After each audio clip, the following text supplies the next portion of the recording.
வார்த்தைகளே இல்லாத வடிவம், அளவுகோலே இல்லாத அன்பு. இதெல்லாம் யாருங்க? இதெல்லாம் நம்ம பெத்த அம்மா. அம்மாவை பத்திரமா பார்த்துக்கோங்க எல்லாரும். எப்பயுமே அம்மா கிட்ட முகம் காட்டாதீங்கங்க. இன்றைக்கி நாம் பார்க்க போகிற டிஷ் பேர் என்ன அப்படின்னு பார்த்தீங்கன்னா, உசிலி உப்புமா அப்படின்னு சொல்லலாம். இதை சிதம்பரம் சைடில் சொஜ்ஜி அப்படின்னு கூட சொல்லுவாங்க. 1 டம்ளர் பச்சரிசி எடுத்து நல்லா வறுத்து எடுத்துக்கோங்க. ரொம்ப செவக்கக்கூடாது, வறுபடாமையும் இருக்கக்கூடாது. அந்த அளவுக்கு வறுத்து எடுத்துக்கோங்க.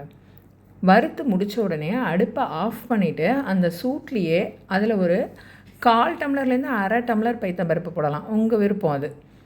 1/4 டம்ளர் போட்டால் கரெக்டாக இருக்கும். இல்லை உங்களுக்கு கூட விருப்பமாக இருந்தாக்கா அரை டம்ளர் கூட போட்டுக்கலாம். போட்டுட்டு அடுப்பை ஆஃப் பண்ணிடுங்க. அந்த சூட்லேயே சரியாயிரும். ரொம்ப வறுத்தாக்கா கொஞ்சம் மெத்துன்னு வேகாது பைத்தம்பருப்பு. இதுக்கு நல்ல பெரிய வெங்காயத்தை 2 எடுத்து நல்லா மெலிசாக கட் பண்ணிவிட்டு, பச்சை மிளகாய், இஞ்சி, கருவேப்பிலை எடுத்து வச்சுக்கோங்க.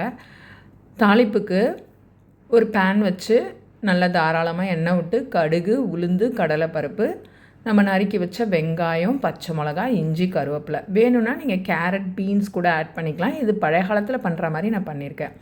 1 டம்ளருக்கு நல்லா 3 டம்ளர் தண்ணி வச்சு உப்பு சேர்த்துட்டு நல்லா கொதித்த உடனே நம்ம வறுத்து வச்சுருக்கோம் இல்லையா அரிசி, அதை போட்டுட்டு குக்கர் மூடியே போடுங்க. ஆனால் வெயிட் போடாதீங்க. வெயிட் போடாமல் இருந்தால் தான் அப்பப்போ நம்ம கிளறி பார்க்குறதுக்கு சௌரியமாக இருக்கும். கேஸ்கெட் போட்டு நல்லா மூடிடுங்க. மேலே அந்த ஆவி வேஸ்ட்டாக போகாமல் இருக்கிறதுக்கு ஒரு டம்ளரை போட்டு கவுத்து வச்சிட்டிங்கனாக்கா அப்பப்போ அந்த டம்ளரையும் எடுத்துகிட்டு குக்கரையும் திறந்து பார்த்துக்கலாம். நல்ல பஞ்சு மாதிரி மெத்துன்னு வேகும் பாருங்கள். இதெல்லாம் பழைய காலத்து டிஃபனுங்க. ஒரு தடவை செஞ்சிங்கனாக்கா அதுக்கப்புறம் மறுபடியும் செஞ்சுக்கிட்டே இருப்பீங்க. இதுக்கு நார்த்தங்காய் குழம்பு, புளிக்குழம்பு, தேங்காய் சட்னி, சாம்பார் எது வேணால் தொட்டுக்கலாங்க.